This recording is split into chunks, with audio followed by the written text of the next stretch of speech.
The New York Yankees won their first championship in 1923, led by Babe Ruth. Ruth would go on to lead 3 more championship teams, during which his successor emerged as homegrown talent Lou Gehrig, who himself would lead 3 more championship teams after Ruth's retirement. It was during this three-peat that Joe DiMaggio made his debut, and after Gehrig's retirement in early 1939, DiMaggio would lead 6 championship teams, bookending a 3-year break from baseball to go to war, during which a team led by future Hall of Famers Bill Dickey, Joe Gordon, and Red Ruffing captured another title. Yogi Berra and Mickey Mantle both debuted during the tail end of DiMaggio's career, and together brought 6 more titles to New York. Following the retirement of Berra and Mantle, the Yankees failed to win anything in the late 60s and early 70s, with teams led by Mel Stottlemyre and Roy White. Then Reggie Jackson signed with the Yankees and helped lead back-to-back championships in 77 and 78. Then New York would see their longest drought of winning since their first title back in 1923. The baseball gods would reward them for their patience, as in 1995 the Yankees would debut a group of players who would become known as the Core Four. Derek Jeter, Mariano Rivera, Andy Pettitte, and Jorge Posada would play 74 combined years in Major League Baseball, 71 of which were played wearing pinstripes. The Core Four led Yankees teams would win 4 championships in 5 years, and while picking up the next generation of Yankee stars along the way, would win a 5th in 2009. The quartet of Yankee legends would retire one at a time, the last remaining being the captain, Derek Jeter. Shortly after, the next player to don the captain moniker would debut, and the era of Judge would begin. But so far at least, Judge's tenure as the face of Yankee baseball hasn't brought World Series success. The Yankees passed greatness from one generation to the next. Every legend had a successor, every drought had an answer. But if New York doesn't bring home the trophy in 2026, it will match the longest championship gap in franchise history. But how did we get here?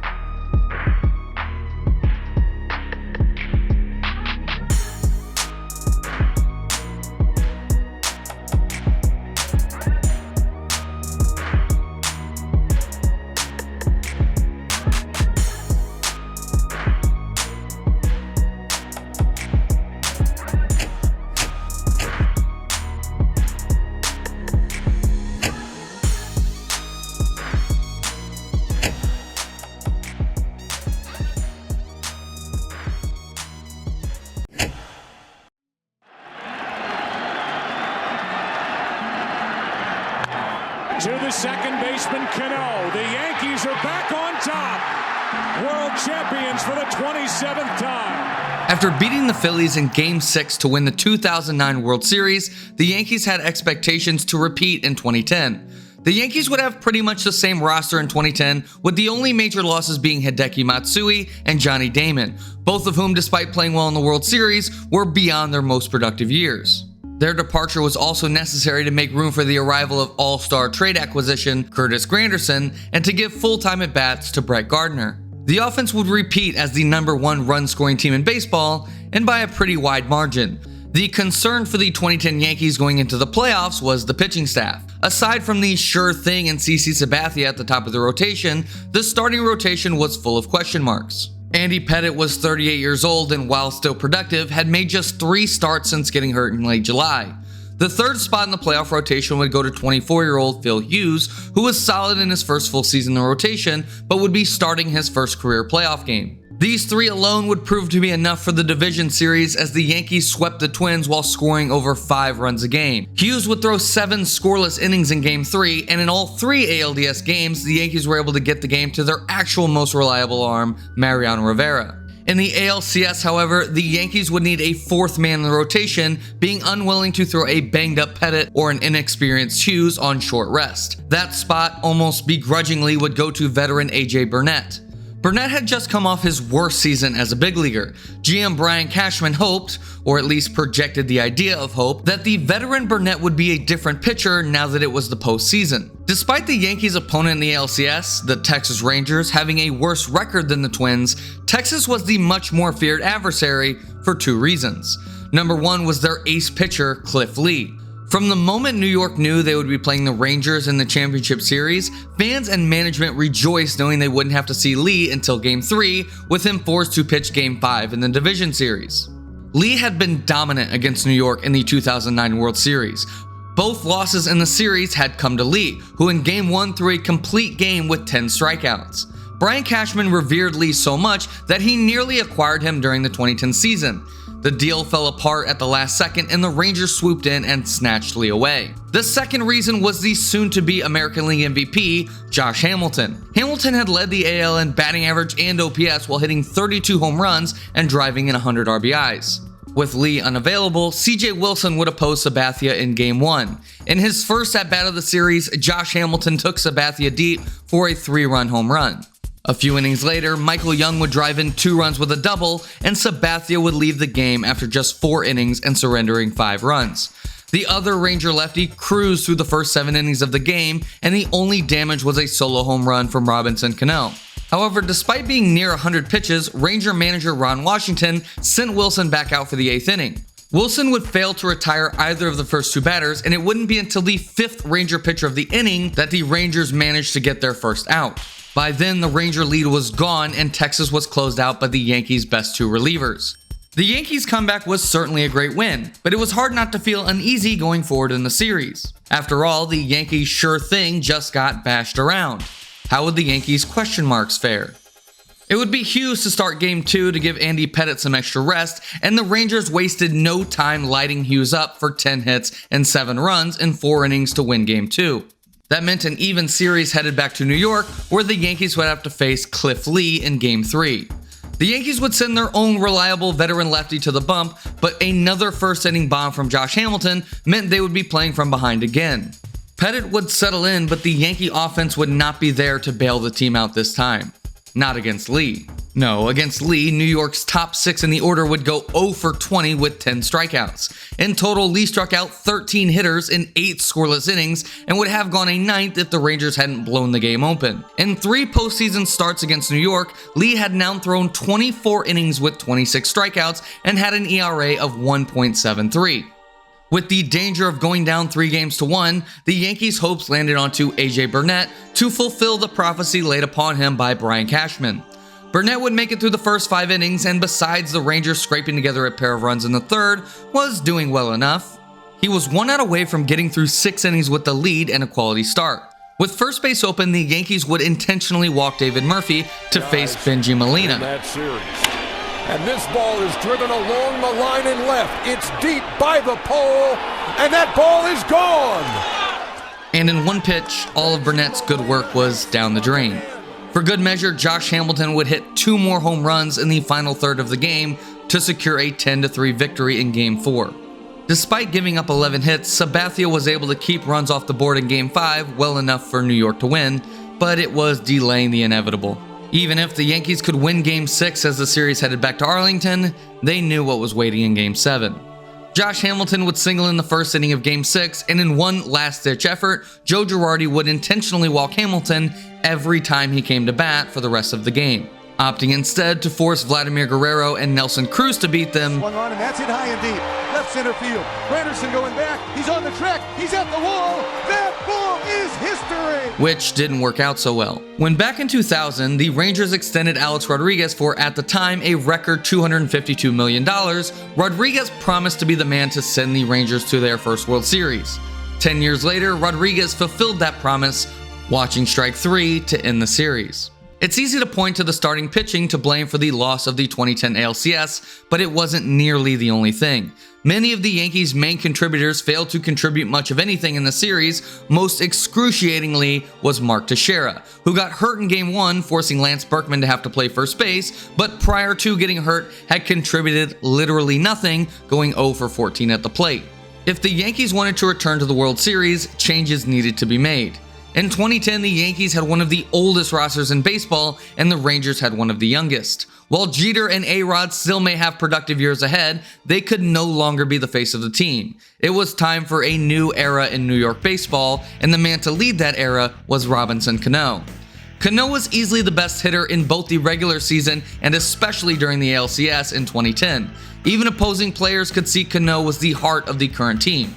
But most obviously, the Yankees needed to address their starting pitching. To add to the problem, after the playoffs, Andy Pettitte informed the team that he would be retiring. With the ALCS still fresh on their mind, Brian Cashman would head into the offseason with one man at the top of his priority list.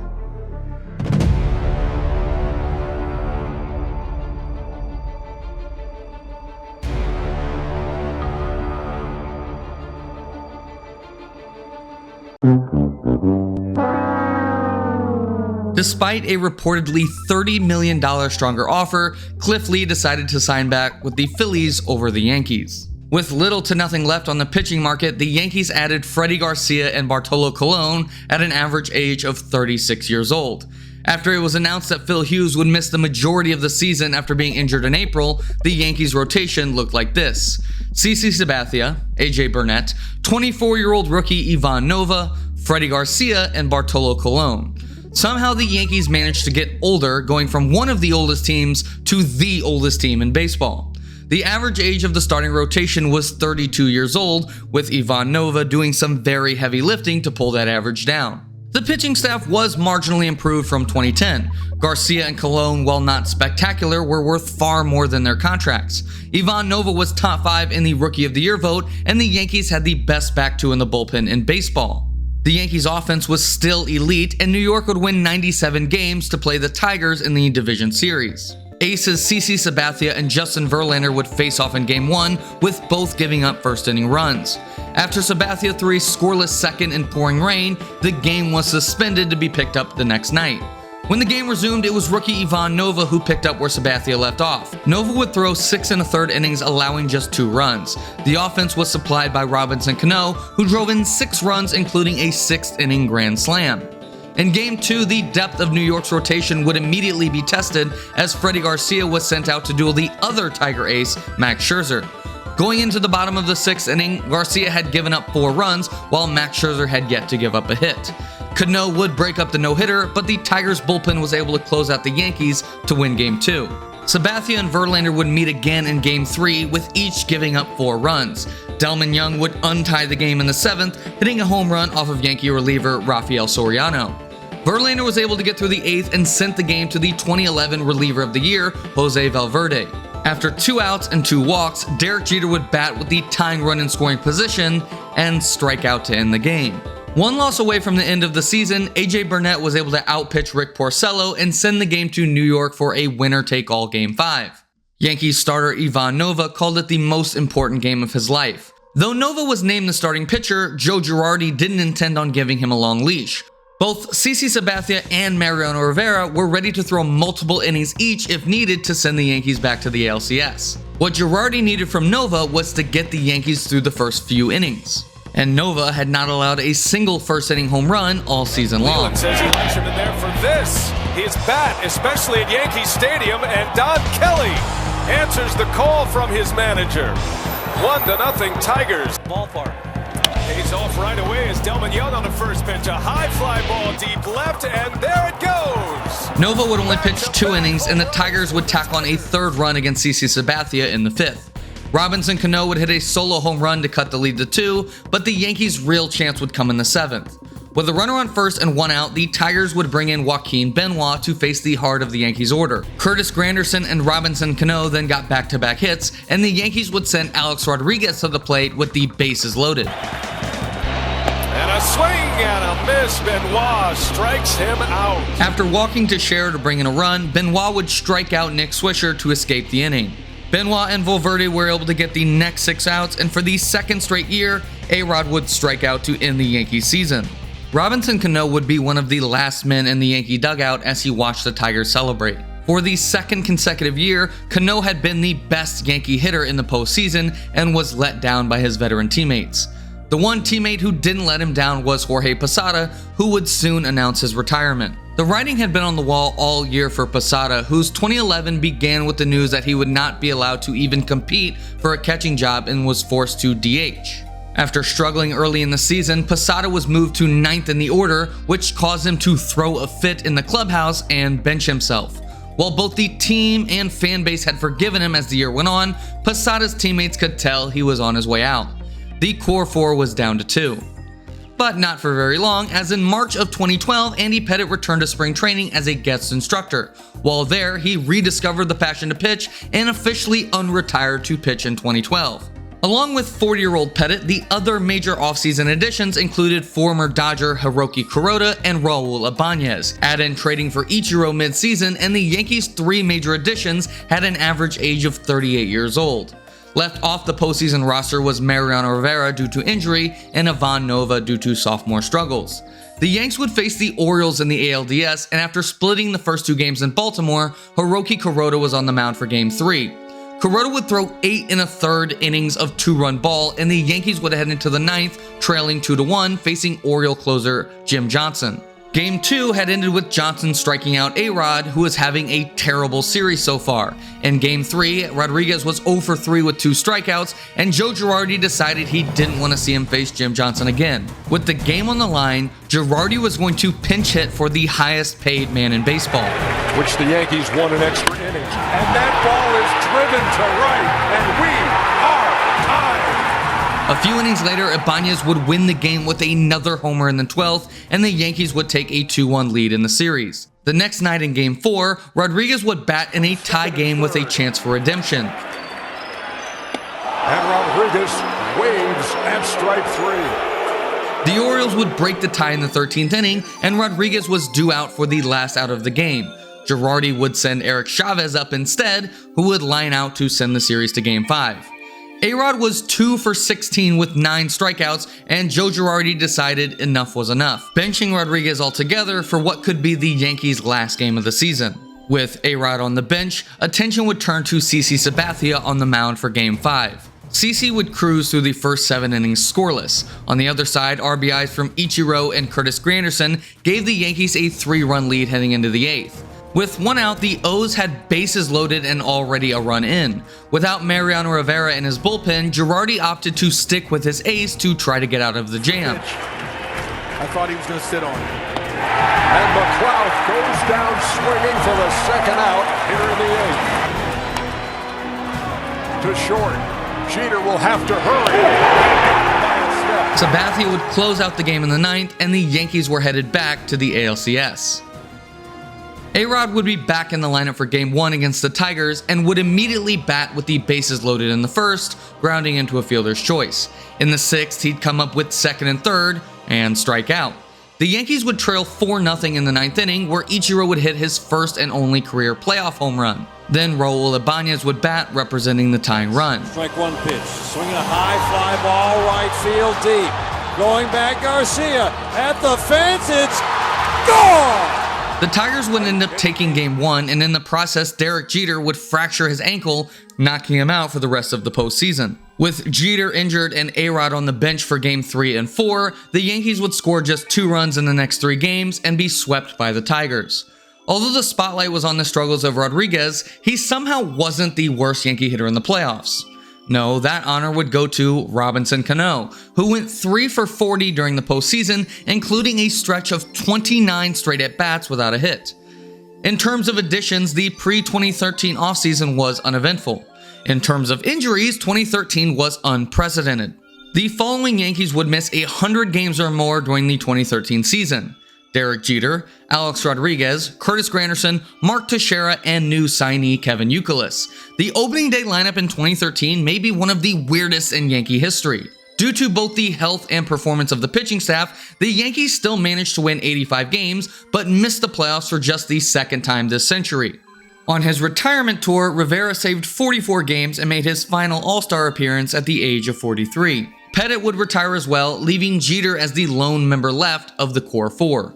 Prior to the 2014 season, Jeter announced he was going to retire following the end of the year. Brian Cashman spent the offseason determined to put a team on the field that would allow the Yankees to compete in Jeter's final year. The Yankees spent over $400 million adding All-Stars Brian McCann, Jacoby Ellsbury, and Carlos Beltran, as well as highly anticipated Japanese ace Masahiro Tanaka. The additions, along with the prospect of better health, gave the Yankees players and fans a lot of hope for the 2014 season. There were mainly two things that could potentially dampen the 2014 hype. Firstly, the team would be playing the entire 2014 season without Alex Rodriguez, who faced a PED suspension.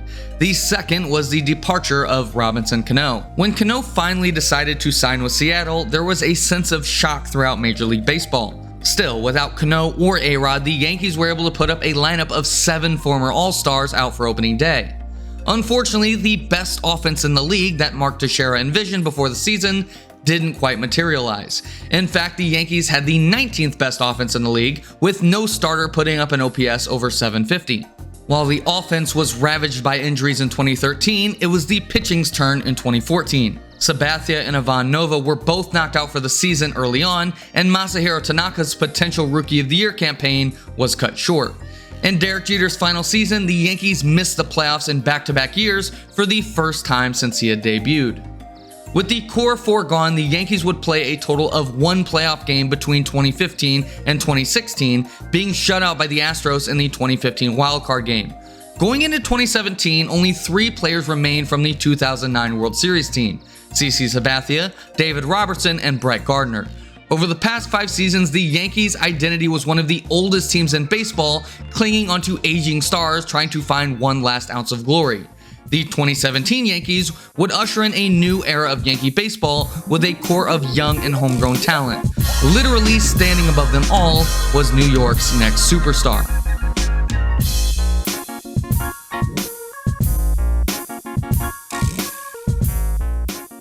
We're in Yankee Stadium for the 2017 wildcard game. The Yankees, who've outperformed their preseason expectations, have won 91 games and are hosting the Twins. It's the first time since 2012 the Yankees have won over 90 games, and this is a much different roster. So let's meet them. At shortstop is the man who had to take on the impossible task of replacing Derek Jeter, Didi Gregorius. It was a rocky relationship with Yankee fans at the start. When Gregorius had struggled at the start of his first season with New York, fans would regularly chant Derek Jeter at him after striking out or making an error. But Gregorius improved in both of the next 2 seasons and had at least earned the Yankee fans' respect, if not yet their adoration. At catcher was 24-year-old Gary Sanchez. Sanchez had been the #1 Yankee prospect in 2014. In his first full run in the big leagues, Sanchez hit 20 home runs in just over 50 games, finishing second in the Rookie of the Year in 2016. Now in his second season, Sanchez had just hit the most home runs ever by a Yankee catcher with 33. At first base, replacing Mark Teixeira is 20-year-old Greg Bird. Bird actually won the first base job in spring training over last year's league leader in home runs, Chris Carter. He debuted with New York as a 22-year-old in 2015 and showed a ton of promise, hitting 11 home runs in 46 games. Bird would miss all of 2016 and most of 2017 with injury, but the organization still had a lot of hope for him to be the future Yankee first baseman. Starting the 1-game playoff on the mound was 23-year-old Luis Severino. Sevy had signed with the Yankees as a 17-year-old international free agent.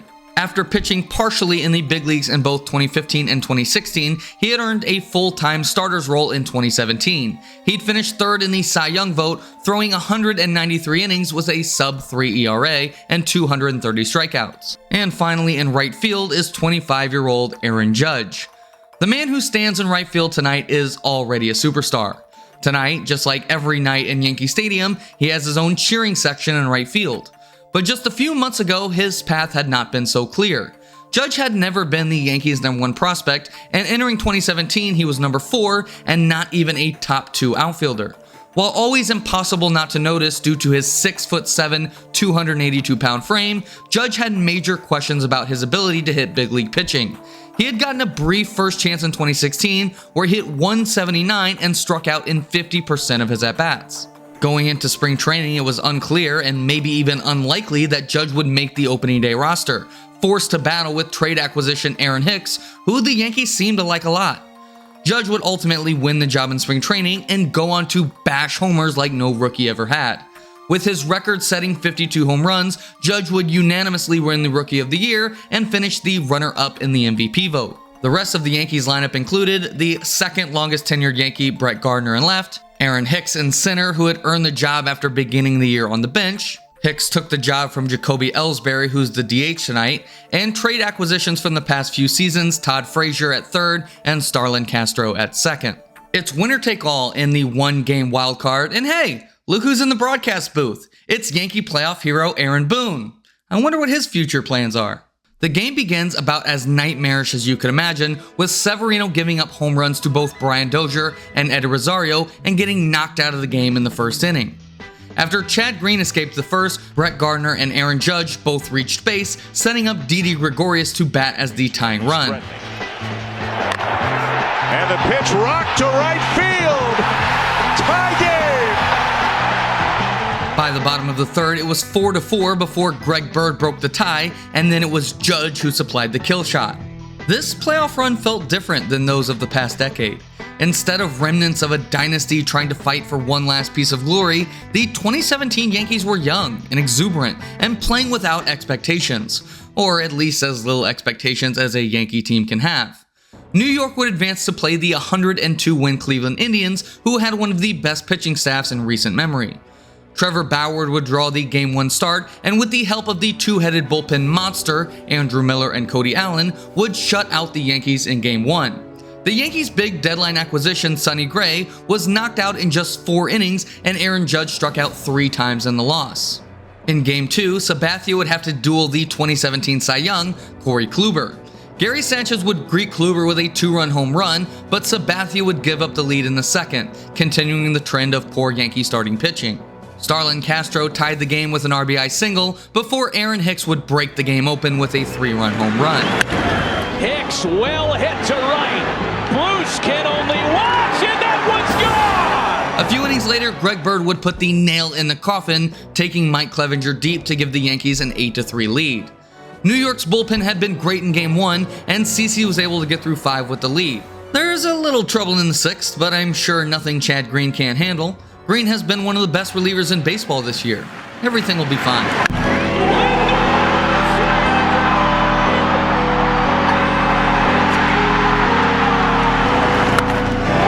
Bruce with a drive to the opposite field. Gardner back, and this one is tied! Goes into the corner. And the score is Jackson. And the Indians take a 2-0 division series lead. The Yankees would have a lot of work to do when the series went back to New York for Game 3.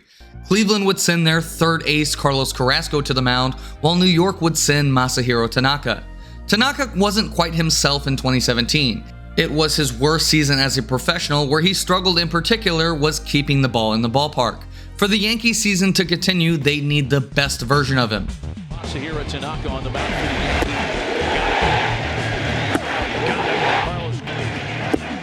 Struck him out swinging. Through 5 innings, Tanaka was dominant. Unfortunately, Carrasco was matching every punch on the other side. With a runner on first in the 6th inning, Game 2's hero Francisco Lindor came to the plate.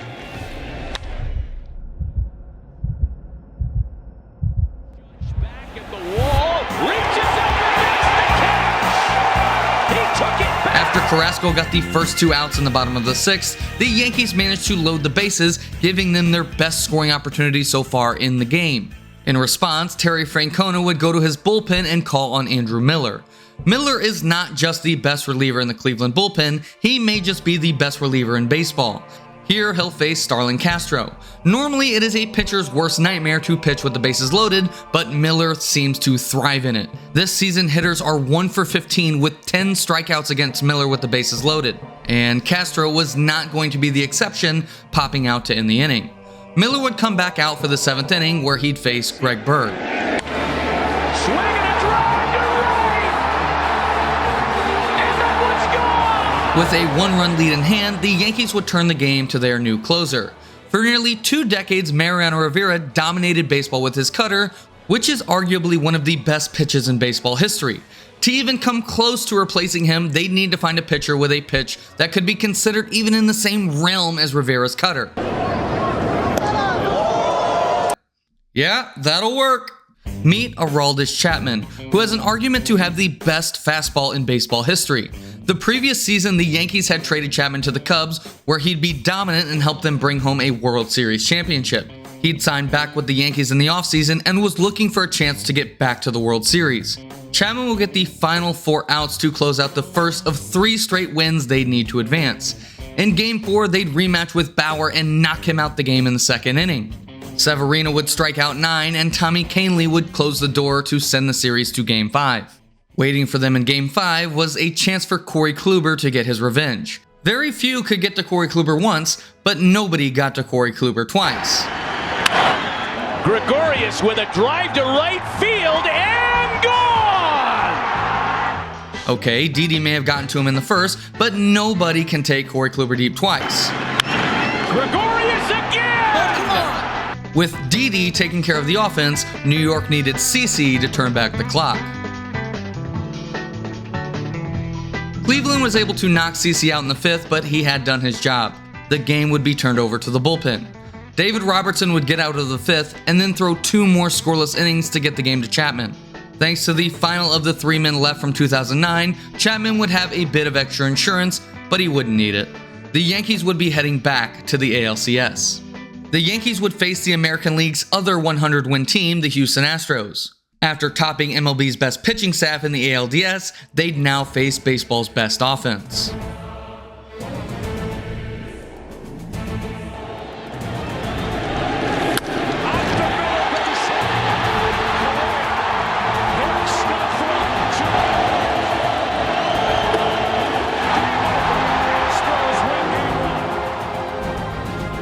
Altuve not going, 3-2, and Correa hits this one out in the right center field, and that one's going to get down for a base hit.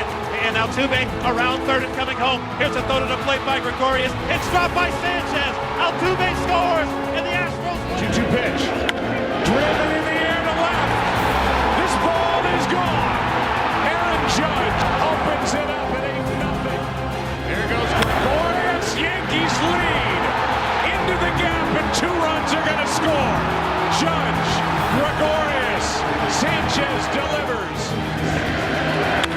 Bregman into center. Hicks there. Yankees win it 5-0 behind a fantastic. Bregman now into left center field. This ball is down. Gurriel brought to the plate. Throw by Gregorius is dropped by Sanchez. And it's all Houston tonight. Game 7. Bird into center. Springer says he's got it. The Houston Astros win the pennant. In a series in which the visiting team led for a total of 2.5 innings, the Astros were just able to outlast the Yanks. A few days after the season, Yankees would fire Joe Girardi. A shock to some, as Girardi's Yankees never finished below 500, nor was there ever too much controversy within the clubhouse. Apparently, Brian Cashman just wanted to go a different direction. Ultimately, it would be Aaron Boone named as the next Yankee manager. Boone had never managed or coached at any level, nor had he ever interviewed for a coaching position before. Traits that Hal Steinbrenner had originally detested when asked about potentially hiring Alex Rodriguez. Aside from the new manager, the biggest offseason addition was trading for the only man capable of hitting a baseball harder than Aaron Judge. Giancarlo Stanton was the reigning NL MVP, coming off a season where he had hit 59 home runs and drove in 132 RBIs. This trade essentially killed the brief period of fans seeing the Yankees as underdogs. With Stanton, Aaron Boone had immediate World Series expectations. The 2018 Yankees would win 100 games during the regular season for the first time since 2009. This in spite of their 2 25-year-olds taking a huge step in the wrong direction. Both had dealt with injury, and Greg Bird had lost his job completely down the stretch to trade acquisition Luke Voit. To supplement their production, the team had also called up top prospects in 21-year-old Gleyber Torres to play second and 23-year-old Miguel Andujar to play third. 100 wins was only good enough for second in the division to the 108-win Red Sox, which put the Yankees back in the wildcard game. Off the back of a great pitching performance and homers by both the new age Bash brothers, the Yankees would beat the A's and head to the division series to play Boston. After splitting the first 2 games in Boston, the Yankees sent their ace to the mound in Game 3. On the ground, back up the middle, in and out of the glove of Severino, and he rips that one, fair ball, down into the corner it goes. Moreland There's a base hit into left field. Pierce is on the board. And he swings and rips one deep to right down the line toward the corner, hooking, and it's a home run. It was the biggest playoff blowout the Yankees had suffered in franchise history. Boone, who had so far been mostly praised for his 100-win regular season, got his first taste of Yankee media, thrashing him for leaving Severino in long enough to allow 6 runs. With their season on the line in Game 4, Sabathia gave up 3 runs in 3 innings. By the bottom of the 9th, the Yankees had 3 outs left in their season unless they could do something versus Craig Kimbrell. And he missed badly. Ball 4-2. And a bouncing ball. That's through. Base hit. And the tying run will bat 2. And a swing. And a miss. And Stanton is down. Voigt takes ball 4. And that hit him. That hit him. A run is in. The 3-2. And a swing and a high fly ball. Benintendi at the track will make the catch. Tagging at third. And scoring is bouncing ball. Going to be a tough play. Nunez gloves. Throws. And in time for the out. The Red Sox. Despite Judge hitting over 400 with a 1447 OPS in the playoffs, the Yankees were sent home by the Red Sox. No other player on the Yankees had an OPS over 800, and with the exception of Tanaka's gem in Game 2, the Yankees starting pitching had been disastrous. The only major additions in the offseason prior to 2019 was the signing of Rocky infielder DJ LeMahieu and trading for Mariners starter James Paxton. The Yankees would win over 100 games again in 2019, this despite dealing with a literal record-breaking number of injuries. Only LeMahieu, Gleyber Torres, Brett Gardner, and Gio Urshela played over 120 games. For the most part, everyone was back for the playoffs, and the Yankees steamrolled the Twins in the division series. The Yankees would head to Houston for the ALCS. For as good as the eventual 2017 World Series champions had been, the 2019 Astros were even better. 107 wins was the most in baseball in 2019. They had the runner-up for the MVP, the Rookie of the Year, and both the Cy Young Award winner and the Cy Young Award runner-up. They also had MLB's saves leader. Aaron Judge was still reeling from the last time these two faced off in the LCS and would look to right that wrong in this series. Not only that, but the Yankees were facing the prospect of their first decade without a World Series appearance since the 1910s. This was as must-win as a must-win series gets. In Game 1, Gleyber Torres drives in 5 runs and Masahiro Tanaka throws a gem. Yankees win 7-0. With Verlander and Cole starting, the Astros would take both Games 2 and 3. In Game 4, the Astros would take advantage of their second look at Tanaka and would go up in the series 3-1. In the closing innings of Game 4, Sabathia was attempting to get through the 8th inning when he appeared to injure his left shoulder. They're going to want to go check on possibly his knee or possibly something that didn't feel right. Maybe it's the shoulder. Steve Donahue, first man out there. In front of a standing Yankee crowd willing him on, CeCe threw his final pitch in Major League Baseball. As he left the field nearing tears, New York thanked him for everything he'd done.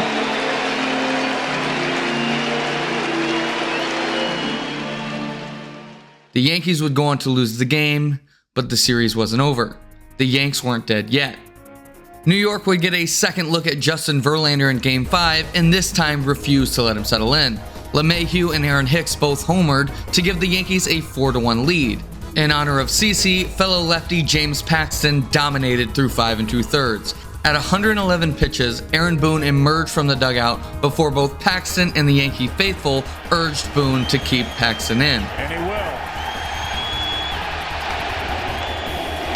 Chirinos hits it in the air to left. Back at the wall, and it's caught. New York's bullpen would hold Houston scoreless for the rest of the game, and the series was headed back to Houston. It was a bullpen game for both teams, and Chad Green couldn't get through the first inning before surrendering a 3-run home run to Yuli Gurriel. RBIs from Gary Sanchez and Gio Urshela would bring the game within 1, but Houston scraped across another run to make it a 4-2 game. In a series where the Yankees have constantly hurt themselves on defense, the Astros defense has come to play in Game 6. Correa, double play. Little flat ball, that is trouble, and diving catch by Brantley from behind the runner. Down to their final 3 outs, it was now or never for the Yankees. 1-1. That's a base hit, and the Yankees have life. 1 away. 3-2 1-2 pitch. Fly ball into right.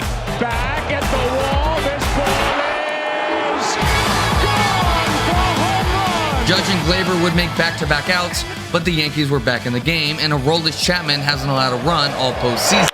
Altuve has just sent the Astros to the World Series. Despite 103 wins in the regular season, Aaron Judge echoed the sentiment of Yankee fandom that this season was a failure. Judge and Stanton in particular had failed in the eyes of many. Between the two of them, they had struck out 16 times compared to just 2 extra base hits and 4 RBIs in the playoffs. Stanton, who had only managed to be on the field for 18 regular season games, was knocked out of the playoffs during Game 2 in Houston. New York's best hitter in the playoffs was 22-year-old Gleyber Torres. Torres alone tallied 8 extra base hits and 10 RBIs, and with Didi Gregorius leaving in free agency, Torres was now going to be the everyday shortstop going forward. At such a young age, Torres was already being put in the same sentence as Judge as the future of Yankee baseball. A fruitless decade prompted Yankees leadership to consider what more they needed to do to get over the hump of a championship. Looking at the 2019 ALCS, it was hard to ignore that the Yankees didn't have an ace that other teams had had. I mean, heck, the Astros had 2 of them. As fate would have it, one of them happened to be a free agent whose dream it is to play for the Yankees.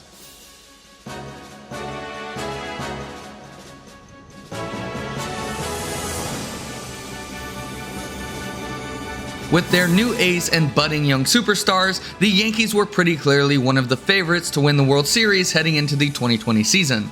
And then... Look, I'm going to save us all the displeasure of having to remember this time, so let's just skip ahead a couple months. Baseball returned with a 60-game regular season in which the Yankees won 33 games and were the 5 seed in an expanded playoffs.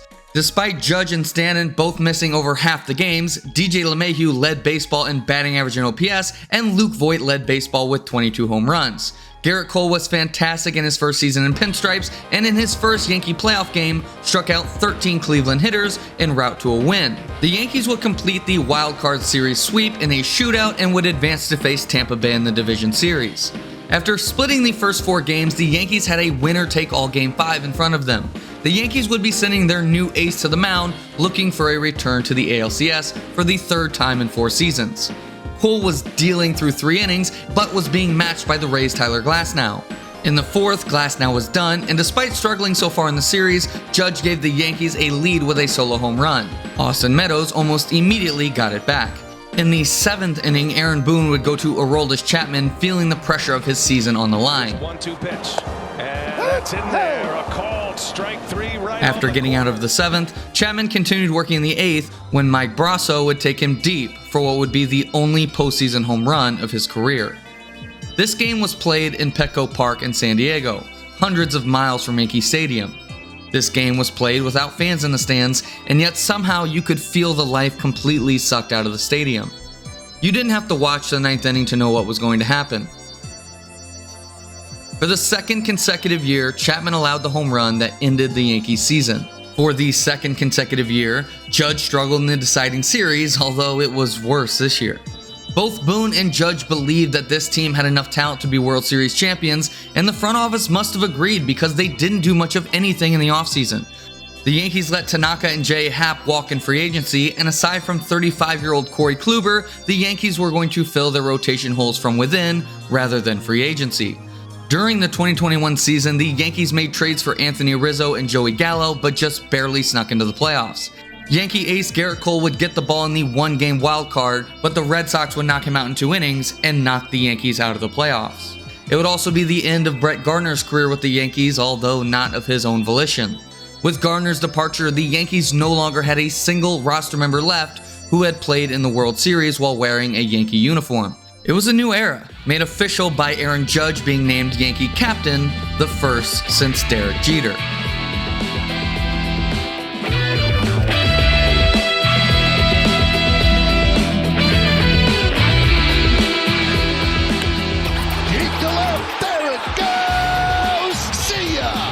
Home run for Judge in 2022.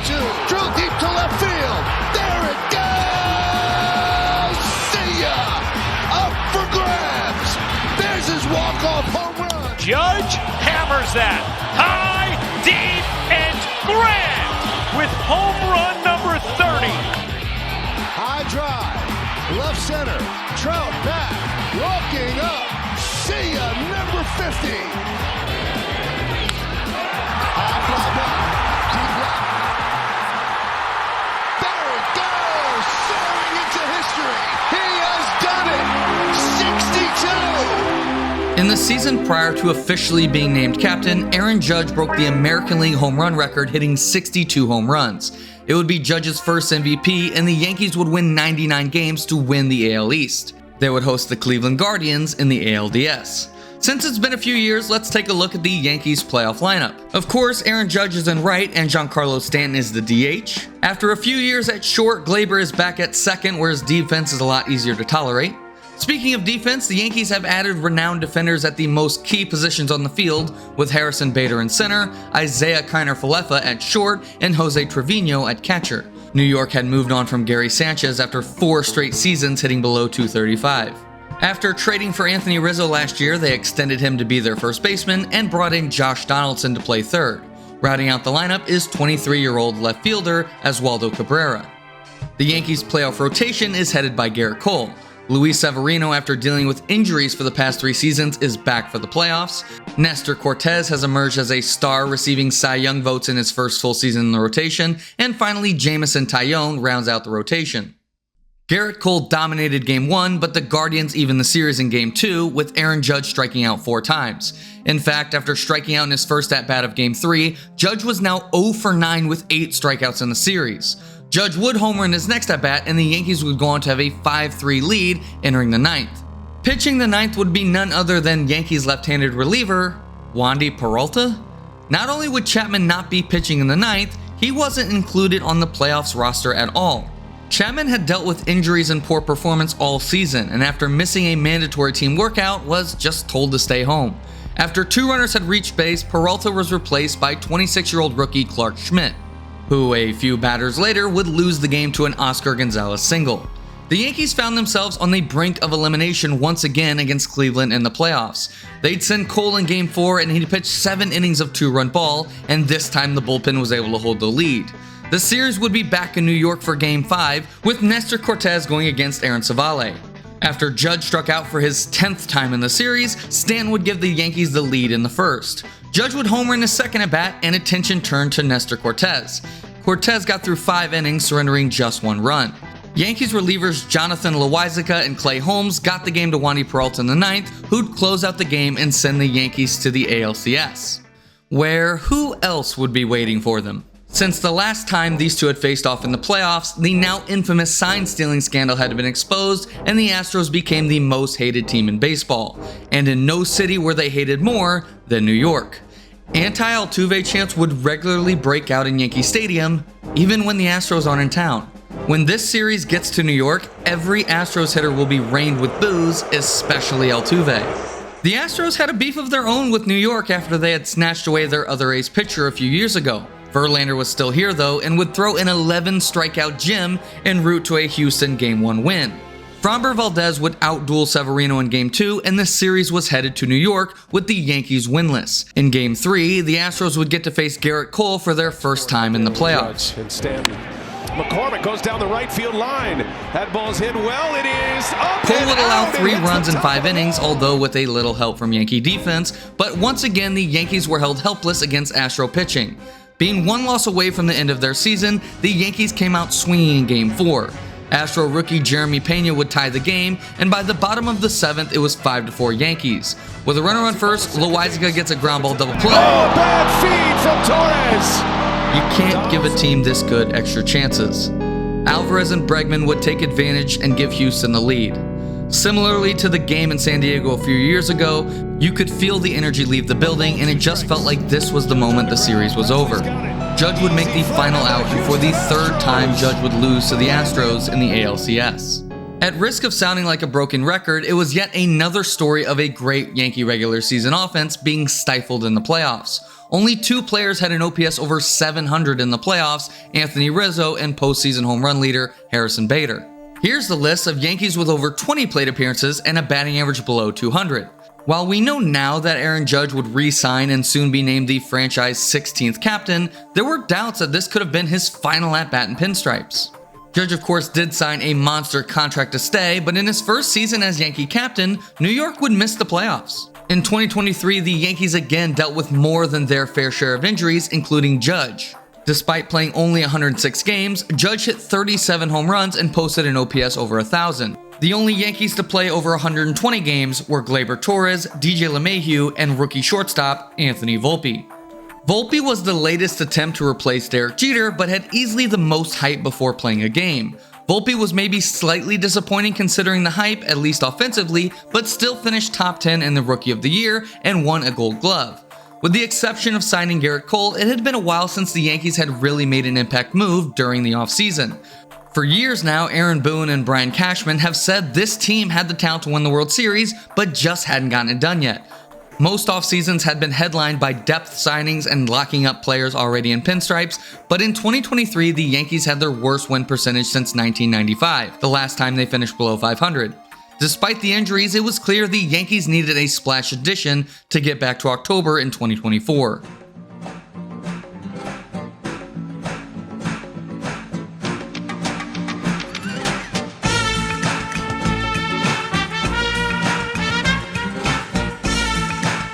From the get-go, it was pretty clear Soto was a rental, only being under contract for 2024, but it was hard not to get excited by the prospect of the two best hitters in baseball hitting back-to-back. For the pitching staff, they had signed Carlos Rodon a year ago, added depth in Marcus Stroman, and soon-to-be 2024 Rookie of the Year Luis Gil. The Yankees would win the East in 2024, and Judge would win his second MVP after hitting 58 more home runs. Along the way, they'd add Jazz Chisholm and Alex Verdugo, who'd start every game in the playoffs. They'd host the Royals in the ALDS. After splitting the first two games and being tied in the top of the eighth of Game 3, Giancarlo Stanton would break the tie, with new closer Luke Weaver closing the door. Garrett Cole would pitch New York to a win in Game 4, and the Yanks were headed back to the ALCS. It wouldn't be the Houston Astros, but it was a familiar opponent as Cleveland awaited New York. Carlos Rodon would pitch great in Game 1 and would win with support from Soto and Stanton. Garrett Cole followed suit in Game 2. In the 8th inning of Game 3, the Yankees were trailing 3-1 with one of the best relievers in baseball on the mound. Judge, line drive, right field, hit well, and it is up and out! To Kerry Carpenter. That ball's hit well, deep center field. Way back there, Giancarlo Stanton! A home run! Add in an insurance run in the 9th, and the Yankees were 1 out away from going up 3-0 in the series. Oh!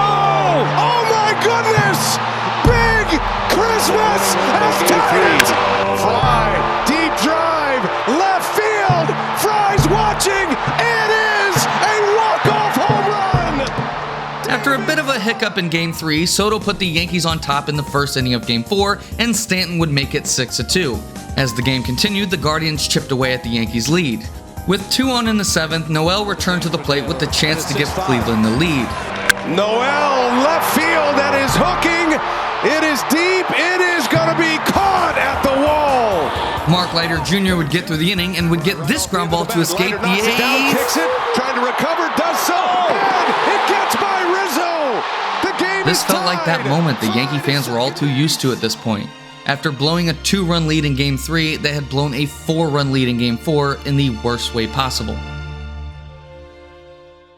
No. It's not over yet. Here's Alex Verdugo. Verdugo off the handle. This is going to score a run, and Roki. Gleyber would drive in the insurance run they so badly needed, and although not pretty, John Birdie made the play to end Game 4. New York is 1 win away from returning to the World Series. Josh Naylor takes off. Bo Naylor down the right field line. It is a fair ball. And Cleveland's got the lead. Quan up the middle, a base hit.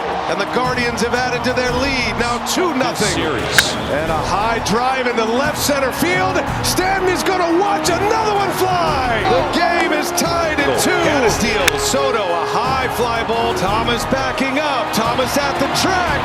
And Juan Soto, a 3-run home run. The Yankees were headed back to the World Series for the first time since 2009. Who more fitting that Stanton and Soto did the damage that won Game 5.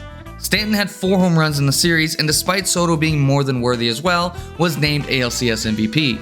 Aaron Boone had finally led the team past the American League.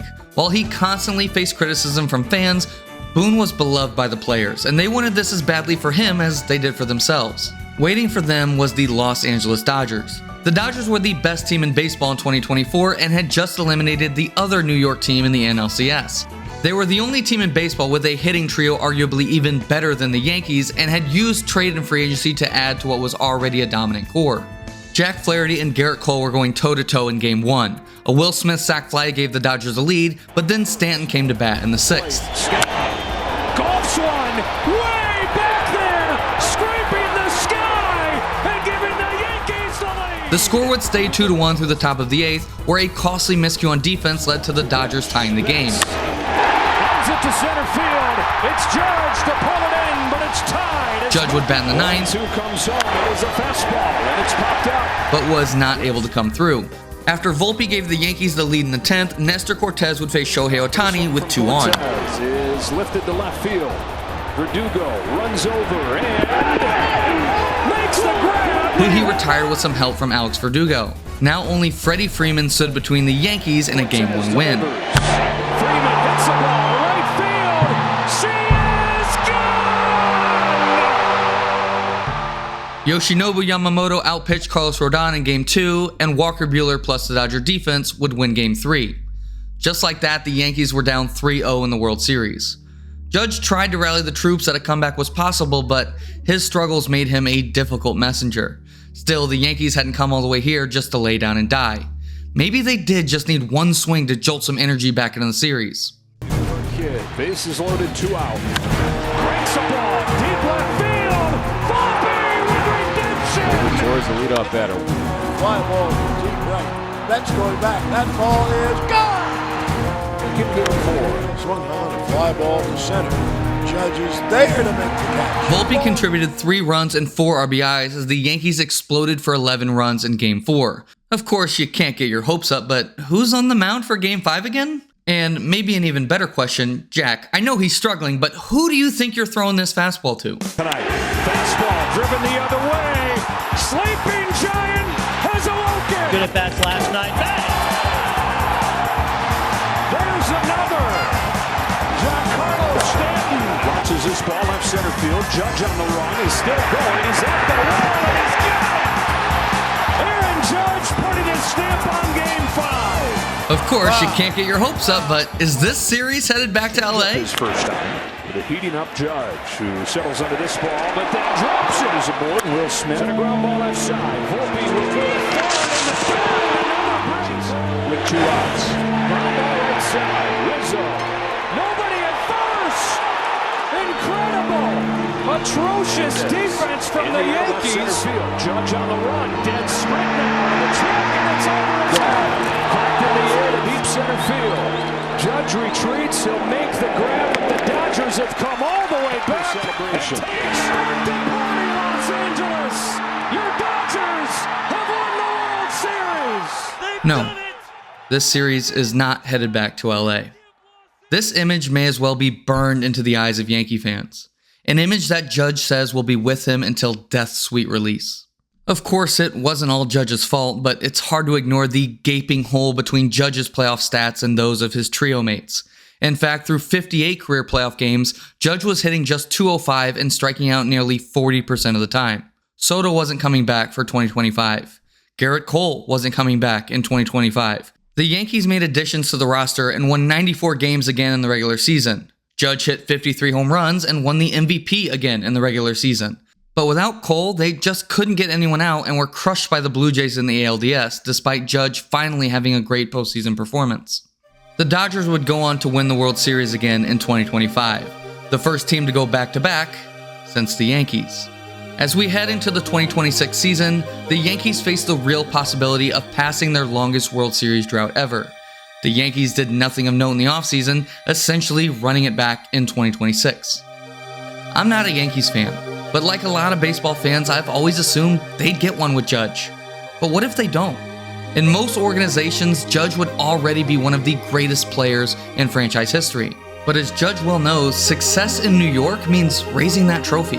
If he never does, if they don't win one with him, will that overshadow all the greatness? I hope we never have to find out.